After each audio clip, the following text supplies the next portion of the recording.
디모데후서 2장 3절입니다. 너는 그리스도 예수의 좋은 병사로 나와 함께 고난을 받으라. 병사로 복무하는 자는 자기 생활에 얽매이는 자가 하나도 없나니 이는 병사로 모집한 자를 기쁘게 하려 함이라. 아멘. 하나님을 기쁘시게 하려면이라는 제목으로 하나님 우리에게 주시는 은혜의 말씀들을 나누기를 원합니다. 예수 그리스도를 믿는다라고 하는 것은 예수님의 종이다 라고도 표현하고 예수님의 제자다라고도 표현합니다. 그리고 또 예수님의 군사다, 병사다 이렇게도 성경은 표현을 합니다. 우리가 원하든 원하지 않든 예수님을 주님으로 믿는 그 순간 우리는 예수 그리스도의 군사가 됩니다. 군대에 모집이 된 사람이 됩니다. 예수 믿는 사람은 전부 다 예수님의 병사고 군사예요. 그런데 그 모집하신 예수님이 기뻐하고 일을 맡기고 마음에 드는 그런 병사가 있고, 병사라도 요즘 말로 자기 밥벌이도 못하는, 자기 역할을 못하는, 또 모집한 자가 일을 맡기지 못하는 그러한 기능을 제대로 못하는 병사들도 있습니다. 기왕이면은 우리가 예수님의 피 흘림의 은혜로 죄 사함받고 구원받아 하나님의 자녀가 되어서 천국을 소망하는 삶을 살고 있을진데, 이 땅에 살면서 그 예수님, 나를 위해서 죽으시고 나를 부르시고 나에게 그 병사로 나를 삼으시고 일을 맡기신 그분을 기쁘시게 하는 그러한 삶을 사는 것이 참으로 우리의 삶에 있어서 가치 있는 삶이고 의미 있는 삶입니다. 하나님을 기쁘시게 하는 것이 인간이 살면서 행할 수 있는 가장 고귀하고 가치 있고 가장 뜻깊은 일입니다. 이것을 또 다른 말로 하면 하나님의 영광을 위해서 사는 것이다. 자식이 부모의 마음에 흡족하게 학습을 하고 성장을 하고 또 공부를 해서 부모의 마음에 합당한 그러한 목표를 이룬다면은 그 부모는 그 아이를 평생의 자랑과 업적으로 생각하고 기뻐하며 살 겁니다. 하나님도 우리에게 마찬가지입니다. 우리 주님도 우리를 향하여 기쁘기를 원하십니다. 성경 에베소서에 보면은 주께 기뻐할 일이 무엇인가를 시험하여 보라 하는 말씀이 있어요. 야, 주님이 기뻐하는 게 뭔가 한번 시험해봐라. 알아보라는 이야기입니다. 주님이 기뻐하는 게 반드시 있어요. 주님이 우리를 향하여 우리가 병사, 군인이라는 입장에서 볼 때는 야, 모집한 자를 기쁘게 하기 위해서 군사로 모집된 너희들은 이렇게 살았으면 좋겠다라고 하는 규범을 성경에 딱 기록해 놓고 있습니다. 그런데 내가 예수를 믿은 것이 내가 행복하고 편안하고 즐겁게 살려고 그렇게 소망 가운데 살려고 예수를 믿었는데 예수님이 나에게 요구하는 게 너무 좀 강한 거 아닙니까? 라고 하는 그런 의문이 들 수가 있어요. 예수 믿고 편안하게 살려고 하는데 군사가 뭐야 도대체? 병사가 뭐야? 나보고 전쟁해라고 하는 거야? 나보고 전쟁터 나가라고 하는 거야? 이렇게 이제 우리가 생각할 수 있는데 그렇지 않습니다. 전쟁터에 나가는 것이 아니라 내가 살아가는 삶의 현장이, 내가 살아가는 삶의 모든 순간이 이게 전쟁이에요. 그만큼 치열한 전쟁이 벌어지고 있는데 내가 그것을 모르고 살 뿐입니다. 내가 예수를 믿기 전에는 마귀가 내 주인이고 아버지이기 때문에 이 제약된 세상에 마귀가 원하는 대로 살기 때문에 뭐 전쟁 칠 필요 없습니다. 그냥 욕심대로 사는 대로 살면 됩니다. 흑암 가운데 어두움 가운데서 그냥 살면 되는 거예요. 그런데 예수를 믿었다라고 하는 말은 이 흑암에서 빛으로 옮겨졌다는 거예요. 마귀의 종에서 하나님의 종으로 신분이 바뀌었다는 겁니다. 지옥 가는 사람이 천국 가는 사람으로 신분이 바뀐 거예요.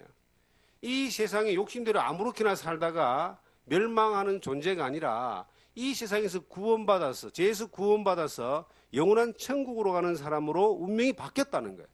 그러면 바뀐 사람으로서 이전 세상과의 그 단절이 있고, 그리고 그 이전 세상과의 삶 가운데서 계속 전쟁이 일어나는 겁니다.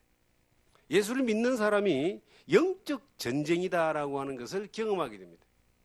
에베소서 6장 10절 이하에 보시면은 우리의 싸움은 혈과 육에 있는 것이 아니다. 하늘에 있는 정사와 권세 가운데 있다. 그래서 전신갑주를 입으라. 영적 전쟁에 전신갑주를 입으라 라고 그렇게 말씀하고 있습니다. 여러분, 신앙생활을 오래 한 사람들은 다 이 전쟁을 경험했고 이해합니다. 그리고 이 전쟁이 얼마나 치열한 것인가에 대해서 인정을 하면서 우리의 연약함을 발견하고 또 연약함의 한계 가운데서 하나님의 도움을 바라는 그러한 간구가, 그 한탄이 또한 어떤 면에서는 신앙생활을 오래 한 사람 가운데서 분명히 대부분 있을 겁니다. 그런데 새롭게 이제 믿음의 길을 걸어가려고 하는 사람들에게는 이 군사니 전쟁이니 영적 전투니 뭐 전신갑주니 싸움이니 이런 내용들이 와닿지 않는 거예요. 도대체 뭘까? 내가 예수를 믿기 전에 경험해보지 못했던 건데 예수를 믿고 난 뒤에 이렇게 새로운 단어들, 새로운 경험들이 무엇을 말하는 걸까에 대하여 상당한 그 의문을 가질 수가 있습니다. 이해가 안 될 수도 있는 겁니다. 그래서 이 성경은요, 고난을 받는다는 이야기를 합니다. 이 성경의 23절에 넌 그리스도 예수의 좋은 병사로 나와 함께 고난을 받으라. 예수 그리스도와 함께, 예수 그리스도의 병사가 되어가지고 나와 함께 고난을 받으라 라고 이렇게 말씀하고 있어요. 이 고난이란 말이 다른 말로 풀면은 훈련을 받으라 이 뜻입니다. 우리나라는 남자가 성인이 되면은 이제 나이가 20살 정도 되면은 국방의 의무가 있습니다. 대부분 군대를 갑니다. 군대를 가면은 사회에서 살았던 그러한 모든 습관을 허용하지 않습니다. 새로운 곳에 가서 군대에서 맞는 훈련을, 생활을 하게 됩니다. 그 훈련을 받는 이유는 전쟁 나면은 전쟁이 필요한 병사로 써먹기 위해서 사람을 한마디로 개조를 하는 거예요. 전쟁에 써먹도록 만들어가는 겁니다. 지식이든 체력이든 아니면 뭐 기능이든 여러 가지 부분들을 가지고 이제 만들어가는데 그 만들어가는 과정이 자기가 원래 가지고 있던 습관을 버리고 새로운 환경 가운데 새로운 것들을 익숙해지니까 이것이 훈련인데 본인을 보면 엄청난 고생이고 고난인 겁니다. 우리가 예수를 믿고 예수를 따르는 삶을 살아가는 데 있어서는 반드시 그런 훈련의 과정에 고난의 과정이 반드시 있습니다. 어떤 면에서 평생 그 훈련, 주님이 쓰시기에 합당한 좋은 병사로 준비되기 위하여 평생 훈련을 하는 것과 같습니다. 군대는 들어가면 뭐 2년 있으면 제대를 하지만 또 뭐 부사관 이런 사람들은 3년, 5년 이렇게 근무하고 장교들은 10년 근무하고 그리고 뭐 별 정도 다는 그러한 장군들은 30년 이상 이렇게 근무를 하잖아요. 그런데 그 기능이 올라가면 올라갈수록 훈련의 강도는 더 커져간다는 거죠.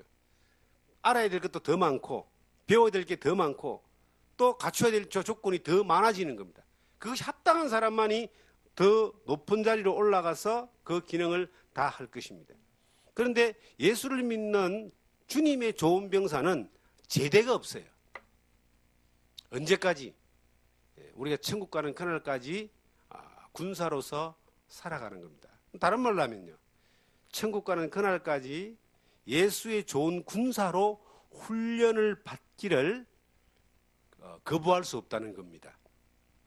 근데 그 훈련이 주님과 함께 한다 그랬어요.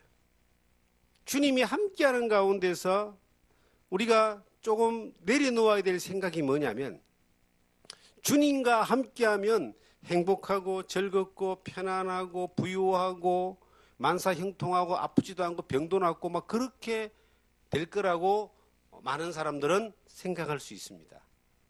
그런데 주의 병사라고 하는 입장에서 볼 때는 주님과 함께하는 그 모든 것이 고난을 받는 겁니다. 훈련을 받는 겁니다. 그 가운데 뭐 편안함도 있고 즐거움도 있고 행복함도 있고 뭐 병나음도 있고 다 있을 수 있어요. 그런데 목적이 그것이 아니라는 거예요. 목적이 편안함과 부요함과 행복함이 아니라 목적이 우리를 부르시고 우리와 함께 하시면서 우리를 이끄시는 주님을 기쁘시게 하는 겁니다. 목적이 내 편안함이 아니고 내 부요함이 아니고 주님을 기쁘시게 하는 거예요. 그 과정 가운데서 우리는 기적을 볼 수도 있고 능력을 볼 수도 있고 그 가운데 고난과 어려움과 힘겨움과 배고픔과 가난함과 굶주림마저도 경험할 수 있는 겁니다. 예수님을 따랐던 사람들을 봅시다. 주님을 따랐던 사람들을 보면은 주님이 특별히 12제자를 선택했어요.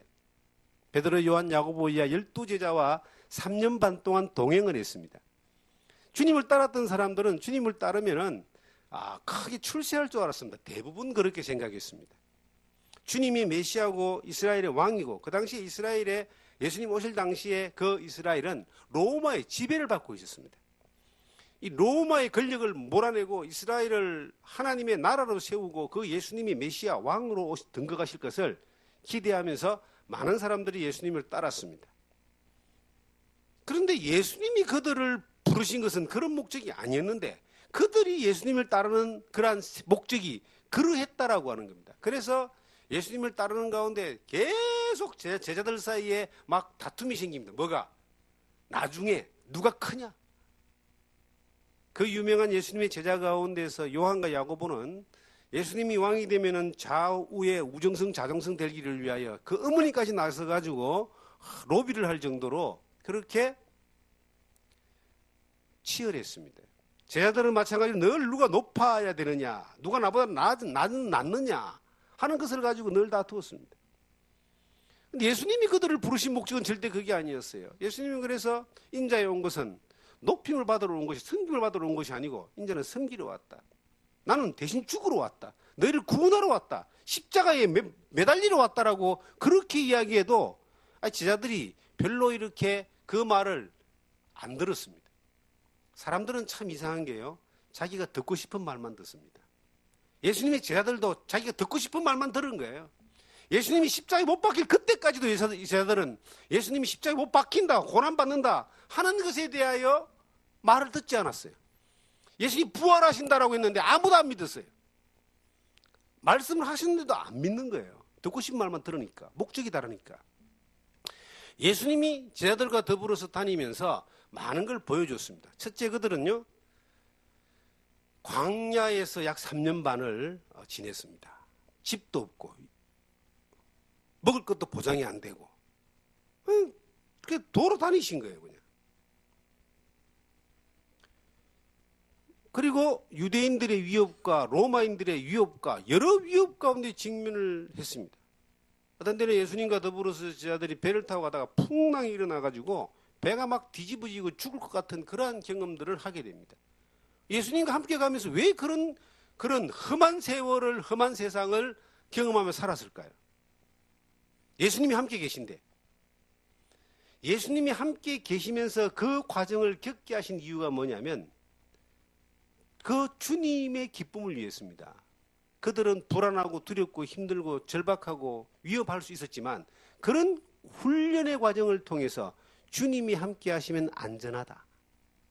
그리고 그 훈련의 과정을 통해서 장차 주님이 죽으시고 부활하고 난 이후에 주님의 복음을 전하는 사람으로서의 그 삶을 미리 훈련하고 미리 준비하는 과정 가운데 그들이 고난을 받았던 겁니다.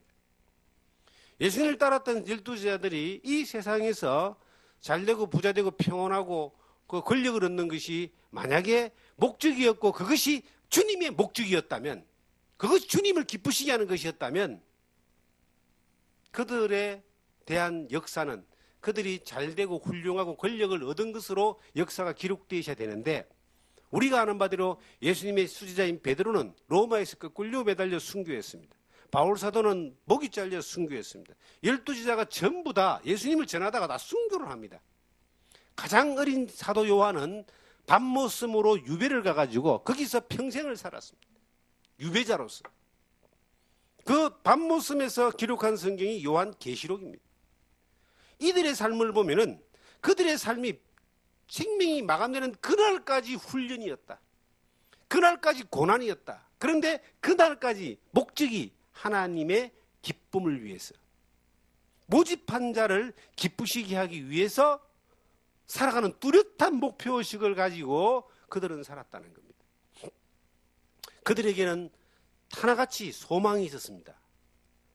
천지를 지으신 하나님, 자기를 구원하신 예수 그리스도의 영원한 나라에 임할 소망, 그리고 영원한 나라에서 보장되어진 그 칭찬 상급에 대한 믿음이 그들에게 있었기 때문에 흔들림 없이 생명이 마감되는 그 순간까지 자기를 부르신 자를 기쁘시게 하는 그 일을 위하여 고난받는 것을 두려워하지 아니하고 모집한 분을 기쁘게 하기 위하여 평생을 사는 삶의 방향을 살았던 겁니다. 그러면 예수님의 제자들만 그렇게 살기를 원하는가? 그러지 않습니다. 나에게, 여러분에게도 주님은 우리를 부르시잖아요. 부르신 그분은 그 주님을 기쁘시게 하는 삶을 살게 하기 위하여 우리를 인도하시고 함께 하시며 훈련해 가신다는 겁니다. 내가 원하든 원하지 않든 내가 예수 그리스도 안에 부름을 받는 그 순간 우리는 주님의 군사가 되었습니다. 다만 좋은 군사냐 나쁜 군사냐 이게 문제인 겁니다. 어저께 어떤 분을 만났습니다. 만나가지고 이제 대화를 나누는데 이분이 이제 신앙생활에 참 열심히 하고 또 많이 이렇게 복음에 헌신하시는 분인데, 이분이 요즘 이제 그런 이야기를 하는 거예요. 자기는 목사들이 참 겁난대요. 왜 그러냐 그랬더니 이제 지나고 난 뒤에 보면 지나는 과정 가운데서 너무 상처를 주는 목사가 많고 또 뒤통수 때리는 목사가 많고 나쁜 목사가 많다고. 그래서 목사들하고 이렇게 목사님들하고 이렇게 대화를 나누고 교제 나누고 하는 것들에 대하여 자기는 불편하다고 그런 이야기를 하는 거예요. 목사님 몇 번하고 같이 만났는데 이제 느닷없이 튀어놓은 이야기가 그 이야기가 튄 입에 나온 거예요. 제가 이제 그런 이야기를 했습니다. 예, 사람도 좋은 사람 있고 나쁜 사람이 있는 것처럼 목사도 좋은 목사가 있고 나쁜 목사가 있습니다. 이 말은 뭐냐면요, 모든 사람이 예수 그리스도 안에서 부름을 받아서 예수 그리스도의 군사가 되었지만 분명한 것은 나쁜 군사도 있고 좋은 군사도 있는 겁니다. 이 성경에 보면은 좋은 군사로, 좋은 병사로 나와 함께 고난을 받아라. 예수 그리스도와 함께 고난받는 그 사람, 훈련받는 그 사람이 좋은 병사고, 목적이 부르신 그 주님을 기쁘시게 하는 것을 목표로 삼고 사는 사람이 좋은 병사입니다.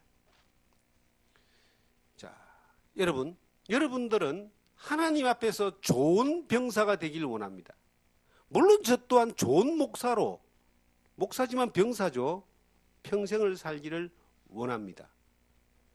주님을 기쁘시게 하는, 모집한 자를 기쁘게 하는 삶을 살기 위하여 뚜렷한 목표를 가지고 살기를 원합니다. 성경에 이런 말이 있습니다. 화살을 쏘는데 방향을 알지 못하고 쏘면은 그 화살은 쏘는데 힘이 들지만은 아무렇게나 날아가서 화살을 맞아 잃어버리는 겁니다. 우리가 칼을 휘두르는데 정확한 목표를 가지고 휘두를 때 그 칼이 위력이 나타나지만 칼을 아무데나 휘두르면은 자기도 다치고 사람을 다치게 할 수가 있습니다. 우리가 예수를 믿는 사람으로서 정확한 목표의식이 있어야 된다. 여러분들이 자녀를 양육하고 또한 직장을 다니고 사업을 하고 내가 살아가는 삶 가운데서 내 육체의 건강을 이렇게 보존하고 유지하고 또 날마다 음식을 먹고 운동을 하고 이 왜? 무엇 때문에 하느냐는 겁니다. 이 모든 것들이 뚜렷한 목표가 있어야 된다. 그냥 죽지 못해서 살고 살아야 되니까 살고 아무런 생각 없이 어제가 오늘 같고 오늘이 내일 같고 그냥 세월만 죽이면 살고 금방금방 지나가는 세월 가운데 그냥 멍청하게 텔레비전만 보다가 인생을 다 허비해버리는 그러한 삶을 살아야 되는 우리가 아니라는 겁니다. 하나님 우리를 그렇게 아무렇게나 세월을 흘러보내고 살도록 부른 것이 아니라 군사로 모집했다. 그리고 그 모집한 자의 프로그램에 따라서 훈련을 받고 그분과 함께하는 가운데 은혜 가운데서 고난과 훈련을 받으면서 내가 뚜렷한 목표, 나를 부르신 그분의 마음에 흡족한 삶을 살기 위하여 목표를 가지고 살아가는 겁니다. 그것이 각자가 다 부름받은 부름이 다르기 때문에 그 포지션이 다르다는 겁니다. 우리나라 군대에 뭐 30만, 40만 정도의 그 군인들이 있다 할지라도 전부 다 똑같은 포지션, 목표는 똑같지만은 포지션은 뭐 거기 밥하는 사람도 있고 무준하는 사람도 있고 뭐 청소하는 사람도 있고 뭐 비행기 타고 다니는 사람도 있고 여러 포지션이 있는 것처럼 우리가 각자가 받은 부름에 대한 위치는 다 다릅니다. 그 모양은 다 다를 수 있습니다. 그러나 목표는 똑같아. 우리를 부르신 주님을 기쁘시게 하기 위해서다. 군사는요 반드시 싸움이 있고 훈련이 있습니다. 자, 그럼 어떤 싸움의 대상이 뭐고 훈련의 대상이 뭔가를 정확하게 알아야 되겠죠. 우리는 뭐와 싸워야 되느냐. 내가 원하든 원하지 않든 우리가 예수 그리스도의 군사로 딱 부름받는 그 순간 적이 하나 딱 생깁니다. 그게 참 쉽고도 어려운 자신과의 싸움입니다. 자기를 부인하라고 마태복음 16장에 예수님이 말씀하셨어요. 자기를 낮추라고 그러셨어요. 자기를 부인하고 자기를 낮추고 섬기는 자가 되라. 우리 안에 있는 이 자라고 하는 것은 너무나 강한 겁니다. 자기를 높이고자 하는 마음, 자기를 나타내고자 하는 마음, 자기 마음대로 살고자 하는 마음, 자기 생각대로 살고자 하는 마음. 그게 너무 강하잖아요. 근데 그게 너무 편하잖아요. 내 마음대로 살고 내가 원하는 대로 살고 내 욕심대로 사는 것이 이게 얼마나 편한 거예요. 참 놀라운 거는요. 저는 신앙생활을 깨달은 게 뭐냐면 인간은 가만히 내버려두면요. 이 자아는 가만히 내버려두면 100% 죄를 짓습니다. 100% 욕심을 쫓아갑니다. 인간의 편안함과 그 자아의 요구는 다 어디서 나오느냐면 죄성으로 나와요. 죄성으로. 죄에서 나와서 우리 인간 근본이 죄인이기 때문에 그래요. 의인은 없는 날이 하나도 없고요. 선을 행한 자가 없는 날이 하나도 없고요. 다 치우쳐 죄를 행한다고 그렇게 말하고 있고요.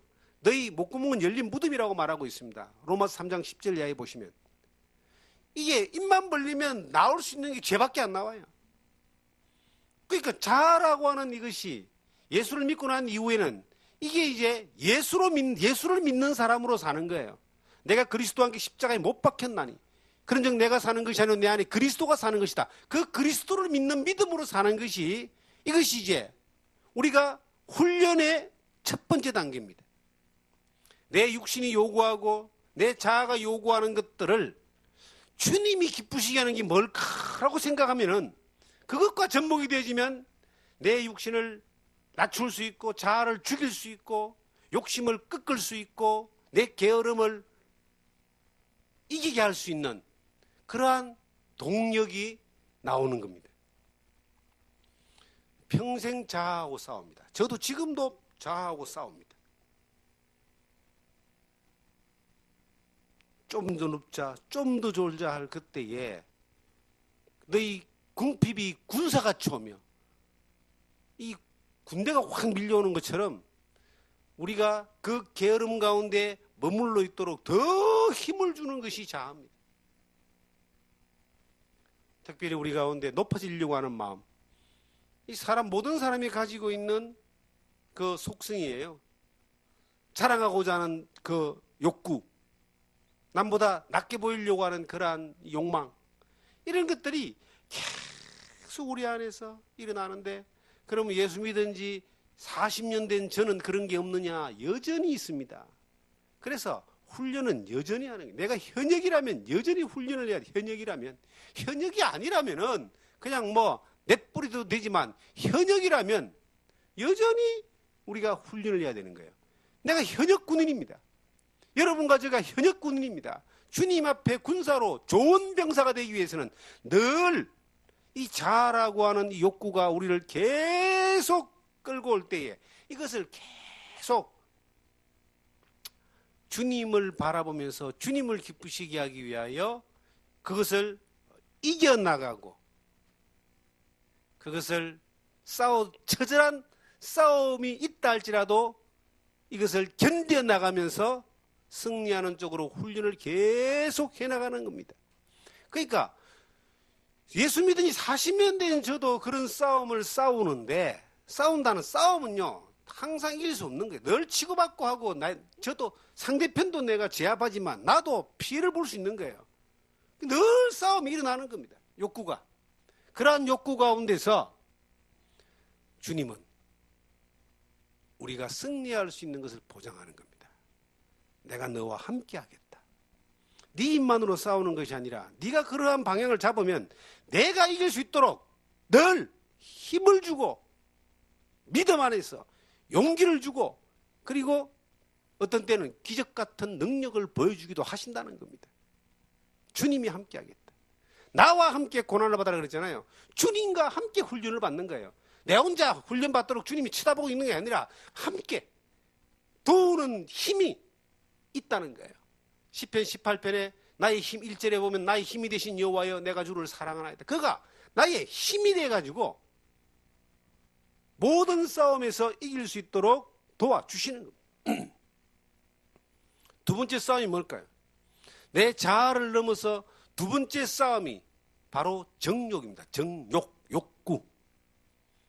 자아라는 걸 넘어서 인간이 가지고 있는 욕구가 있어요. 인간의 3대 욕구가 있잖아요. 식욕, 명예욕, 성욕. 이 3대 욕구를 초월한 사람이 누가 있을까요? 구신부군 노인은 그런 욕구가 없을까요?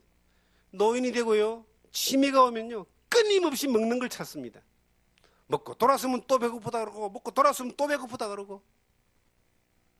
식욕이 있습니다. 젊은 날에는 성욕, 사람 환장하게 만드는 거죠.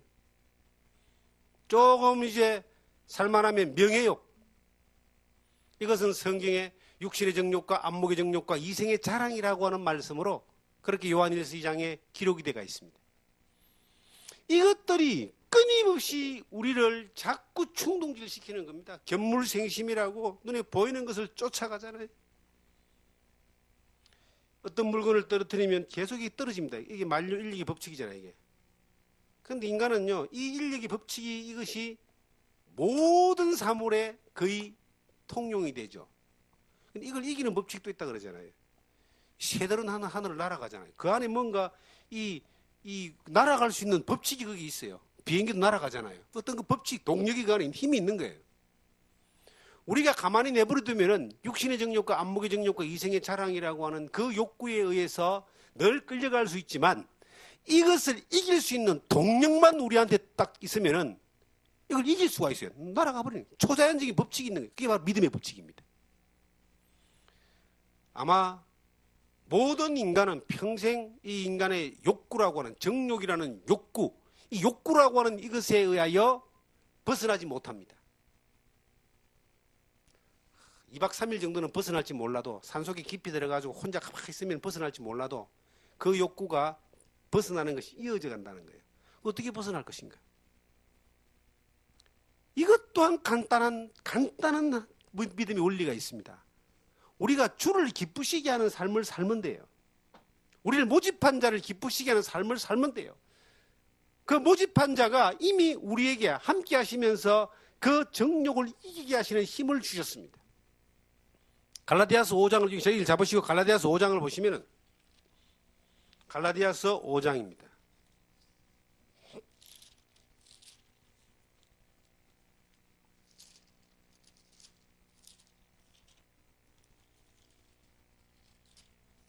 오장 24절을 보시면요.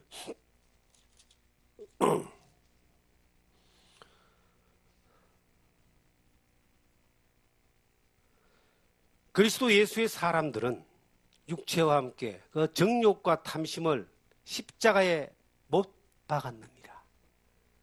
그리스도 예수의 사람, 이 말은 그리스도 예수의 군사는 이 뜻입니다. 육체와 함께 정욕과 탐심을 십자가에 못 박아버렸습니다. 주님이 함께 하시면, 주님이 함께 하시는 고난을 받으면, 주님과 함께 가는 삶의 여정 가운데서 주님을 기쁘시게 하는 삶을 사는 목표로 살면, 우리 주님의 십자가가 우리의 죄만 못 박은 것이 아니라 우리의 육체도, 옛사람이라고 표현되는 육체도, 정욕도, 탐심도 전부 다 십자가에 못 박아 처리해버렸기 때문에 거기에 매여서 지지 않는다는 겁니다. 망하지 않는다는 겁니다. 우리가 예수 믿은 지 40년 된 저도 그 싸움을 싸우는데 왜 싸우느냐? 그 싸움이 가치가 있기 때문에 싸우는 거예요. 가치 없는 싸움이고 헛된 싸움이라면 할 필요가 없습니다. 어떤 사람이 봄에 땅을 파는데 땅만 계속 판다면 아무런 이유 없어요. 가치가 없잖아요. 땅을 파는 이유는 거기에 씨를 뿌려서 곡식, 채소를 생산하기 위해서 땅을 파는 것처럼 우리가 정과 욕심을 십자가에 못 박고 육신의 정욕을 끊을 수 없는 끊임없이 솟아오르는 그 정욕이라고 하는 이것을 십자가에 못 박고 주를 기쁘시게 하는 삶을 사는 것이 이것이 가치 있는 것이기 때문에 땅을 파지 않고 씨를 뿌리지 않으면 절대로 곡식을 거둬들일 수 없는 것처럼 우리가 정과 욕심을 십자가에 못 박는 주를 기쁘시게 하는 그러한 삶을 영적 전쟁의 주의 좋은 군사로 살아가는 싸워가는 그 삶을 포기하지 않고 그렇게 그 방향으로 살아가는 것은 이것이 장차 있을 열매와 연결되기 때문입니다. 눈물을 흘리며 씨를 뿌리는 자는 기쁨으로 단을 거두리로 하고 성경 시편 120편에 기록되어 있습니다. 121편에 눈물을 흘리며 씨를 뿌리는 자는 기쁨으로 단을 거둔다 그랬어요. 눈물을 흘리며 씨를 뿌릴 수 있는 수고가 있는 사람에게 기쁨으로 단을 거두는 것처럼 주님이 우리를 기쁘시게 하기 위해서 우리가 주님의 기쁨이 되는 주의 군사가 되기 위해서 어떠한 훈련을 받아야 되는가? 눈물을 흘리며 씨를 뿌리는 것처럼 정과 욕심이라는 인간의 욕구라고 하는 것을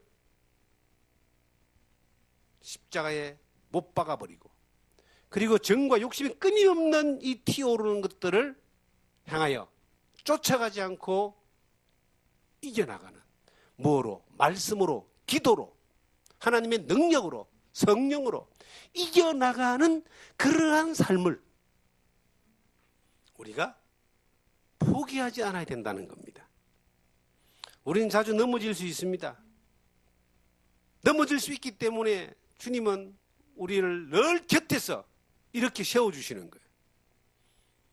주님이 함께 하신다는 겁니다. 멀리서 쳐다만 보고 있는 것이 아니라 함께 하신다는 말은 넘어져도 두려워하지 마라. 그분이 붙들어 세워주신다. 오직 나의 여인은 7번 넘어질지라도 다시 일어난다는 말씀이 잠언에 있어요. 넘어지기도 하지만 걱정할 필요 없어요. 주님이 지켜보는 것이 아니라 함께하고 있다는 겁니다. 오직 나의 좋은 군사는 나와 함께 고난을 받으라고 기록되어 있잖아요.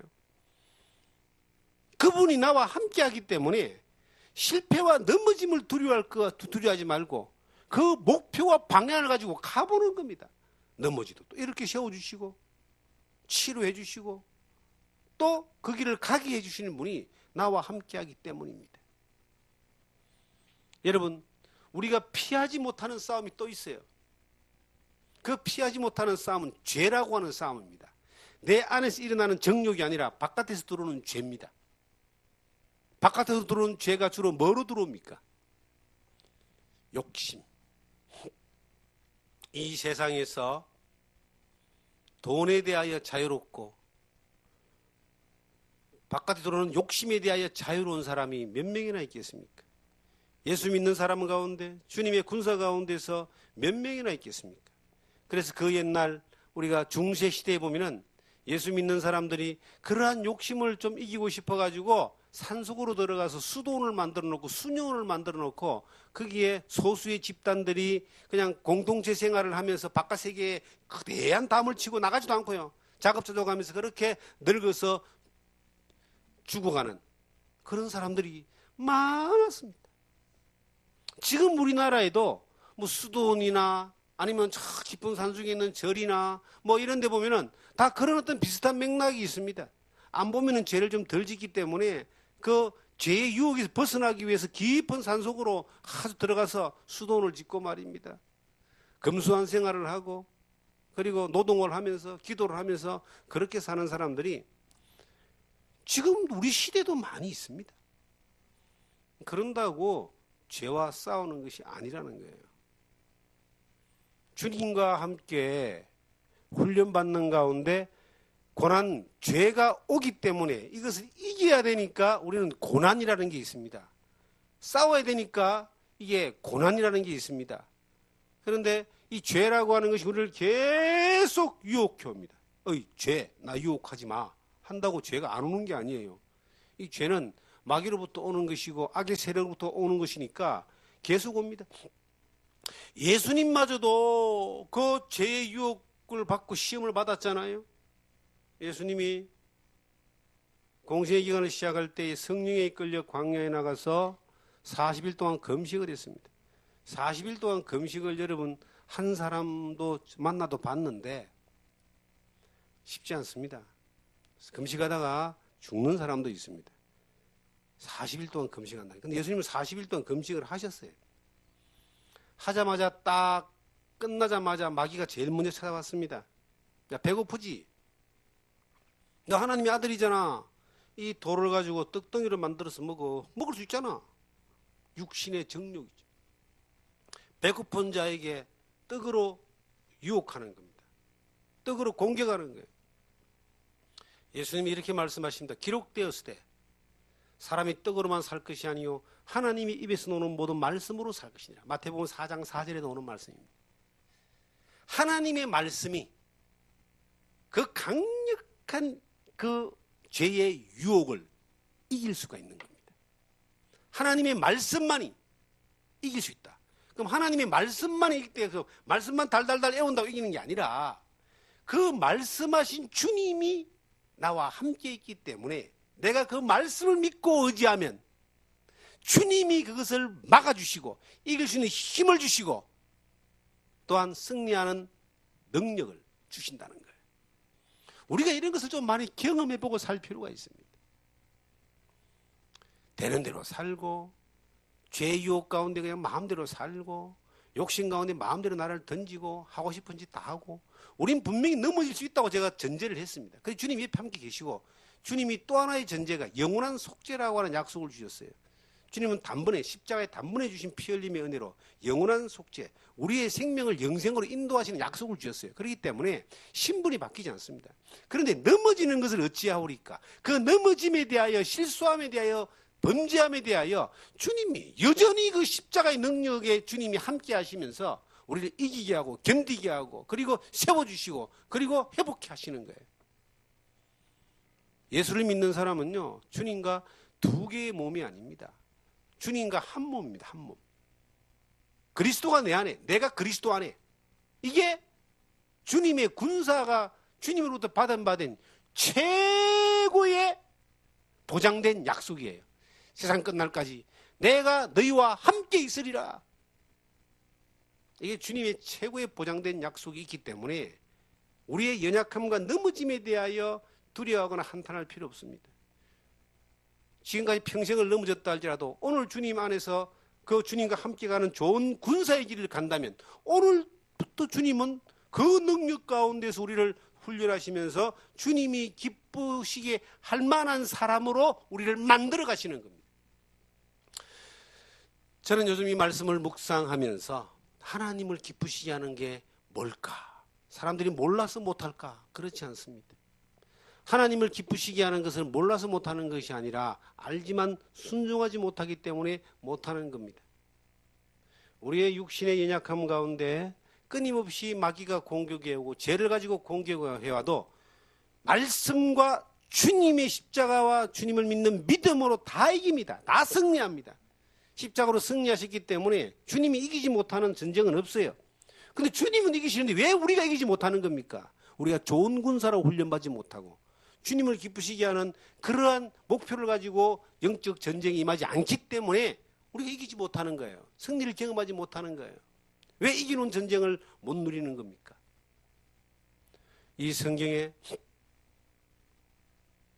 순종이 제사보다 낫다는 말씀이 있습니다. 사무엘상 15장에 나오는 말씀인데 수많은 사람들이 이 전쟁에서 승리를 경험하지 못하고 하나님을 기쁘시게 하는 그냥 하나님을 쳐다볼 때마다 죄스럽고 미안하고 하나님 앞에 설 때마다 부끄럽고 절망스러운 이유가 뭐냐 이 말이에요. 이유가 뭐냐? 순종하지 않기 때문입니다. 이 말씀의 진리에 따라 순종하지 않기 때문이에요.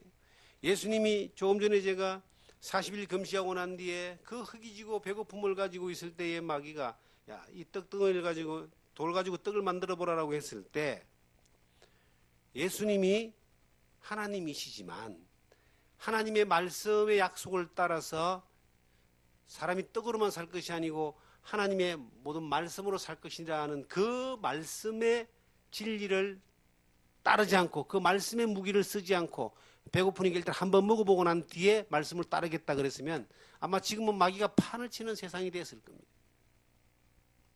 그런데 그러지 않았습니다. 처음부터 뭐로? 말씀으로. 우리가 이 성경이 우리에게 필요한 이유가 뭡니까? 여러분 성경을 하루에 한 번이라도 보시면 참 삶 가운데서 성경이 얼마나 대단한 힘을 주는가라고 하는 것을 본인이 경험하게 될 겁니다. 내가 성경을 읽지만 조금 전에 말씀한 대로 나를 구원한 주님이 내 옆에서 이 성경을 통해서 힘을 주고 능력을 주고 그리고 승리하고 이기게 하는 그러한 경험을 하게 하신다니까요. 순종이 제사보다 낫다. 제사란 말은 뭔가 자기가 열심히 하고 노력하고 헌신하고 일하는 겁니다. 하나님을 위해서 뭔가를 하는 것을 하나님이 원하는 게 아니고 하나님이 해준 것을 따르기를 원하는 겁니다. 하나님을 위해서 뭔가 열심히 하는 사람들요, 나중에 아무것도 없는 텅텅 빈 깡통 같은 그러한 자신을 발견하고 허황해하는 사람들이 많습니다. 하나님을 위해서 뭔가 열심히 하는 것이 아니라 하나님이 말씀하신 것을 따라 그냥 순종하면 돼요. 그러면 하나님이 일하시는 것 가운데서 놀라운 역사와 능력을 경험하게 됩니다. 우리가 우리의 생명마저도 주를 위해서 주를 기쁘시게 하기 위해서 던질 수 있습니다. 그러나 그것이 내 열심과 열정과 내 노력과 내 헌신과 내 자기 성취와 자아 도취에 의해서 되는 것이 아니라 하나님의 말씀을 따라서 믿는 믿음으로 순종하면서 되어질 때는 그것이 작은 것이든 큰 것이든 사람들이 알아주든 모르든 표시가 나든 표시가 나지 않든 그것은 하나님 앞에서 하나님이 기뻐한다니까요. 순종이 제사보다 낫다. 여러분, 주님이 기뻐하시는 뜻을 뭔가 알아야지 뭐 제사를 지내든지 뭐 순종을 하든지 할 거 아니겠어요. 주님이 기뻐할 일이 뭔가를 제발 좀 알아달라고 여러분들에게 이 성경을 기록하셨어요. 주께서 기쁘시게 할 일이 뭔가를 좀 시험해보라고 에베소서 5장에 그렇게 말씀하고 있습니다. 주님이 기뻐하는 일이 뭔가를 좀 제발 좀 따져봐라. 에베소서 5장 한번 찾아볼까요?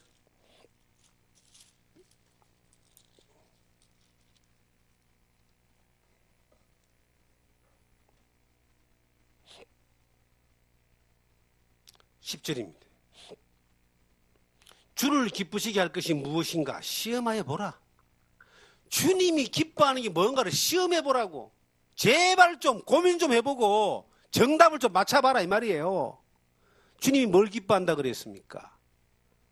나와 함께 고난, 훈련을 받는 걸 기뻐한다. 주님이 기뻐하는 건 좋은 군사로 사는 것이다. 영적 전쟁에서 주님으로 말미암아 이기는 것을 경험하고 늘 사는 겁니다. 내가 살아가는 삶 가운데서 우리가 단순하게 아침에 일어나서 기도하고 성경 보고 그리고 주일날 예배 오고 주변 사람들에게 예수 믿는 사람처럼 살고 복음 전하고 주님이 주신 은혜 가운데 평안함을 누리고 감사하며 살고 이 모든 것들도 주님을 기쁘시게 하는 주님이 기뻐하시는 그 과정 가운데 다 있는 겁니다. 무엇보다도 여러분 삶의 목표가 뭔가? 여러분 목표를 빨리 안 정하면요 나중에 크게 후회합니다. 자녀를 양육하는 목표가 뭔가? 내가 직장생활하는 목표가 뭔가? 내 인생의 목표가 뭔가? 내가 사는 이유가 뭔가? 그것이 주를 기쁘시게 하는 것일 때에 이게 진정한 영원히 후회하지 않는 삶의 가치를 두게 하는 겁니다. 참 인생 빨리 지나갑니다. 세월 빨리 지나갑니다. 세월이 지나가는 가운데 잡을 수 없지만 세월을 잡을 수는 없지만 그 세월을 헛되게 살지 않을 수는 있다는 거예요.